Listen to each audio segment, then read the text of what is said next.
ഒരു വീട്ടിൽ ഏറ്റവും കൂടുതൽ വൃത്തിയായിരിക്കേണ്ട ഒരു ഭാഗമാണ് കിച്ചൺ എന്ന് പറയുന്നത്. നമ്മൾ കഴിക്കുന്ന ഭക്ഷണം അത്രയും ഹൈജീനിക് ആയിട്ട് വേണം നമ്മൾ ഉണ്ടാക്കാനായിട്ട്. അപ്പോൾ ആഴ്ചയിൽ ഒരിക്കലെങ്കിലും നമ്മൾ കിച്ചൺ കൗണ്ടർ ടോപ്പിൻ്റെ ഉൾഭാഗങ്ങൾ, കിച്ചൺ കൗണ്ടർ ടോപ്പ് നമ്മൾ അധികം ക്ലീൻ ചെയ്യുന്നുണ്ടോ, പക്ഷേ ഓരോ എക്യുപ്മെൻറ്റ്സ് നമ്മൾ മിക്സിയും എല്ലാം എടുത്ത് വെച്ച് മാറ്റി വെച്ച് ക്ലീൻ ചെയ്യുന്നത് ആഴ്ചയിൽ ഒരിക്കലെങ്കിലും നമ്മൾ ചെയ്യേണ്ട കാര്യമാണ്. അപ്പോൾ ഓരോ സംഭവങ്ങളും എടുത്ത് ക്ലീൻ ചെയ്ത് മാറ്റി വയ്ക്കുക.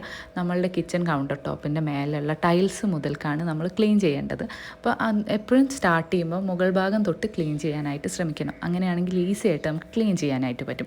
ഇതിന് വളരെ എഫക്റ്റീവ് ആയിട്ടുള്ളൊരു സൊല്യൂഷനാണ് വെള്ളത്തിലേക്ക് ഡിഷ് വാഷിംഗ് ലിക്വിഡ് മിക്സ് ചെയ്തിട്ട് അതൊരു സ്പ്രേ ബോട്ടിലാക്കി യൂസ് ചെയ്യുന്നത്.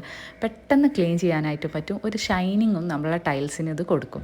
അപ്പം ഭയങ്കര സിമ്പിളാണ് ചെയ്യാനായിട്ട്. നമ്മളിത് ചെയ്യുന്നതിനെ കൊണ്ട് നമ്മൾ കിച്ചൺ ക്ലീൻ ആയിരിക്കുകയല്ല, നമ്മൾ നല്ലൊരു ഹാബിറ്റും കൂടി നമ്മൾ ലൈഫ് സ്റ്റൈലിലേക്ക് കൊണ്ടുവരികയാണ്. ഈ ഒരു വീഡിയോ എല്ലാവർക്കും ഇഷ്ടമായെന്ന് വിചാരിക്കുന്നു. അടുത്തൊരു നല്ല വീഡിയോ ആയിട്ട് കാണാം.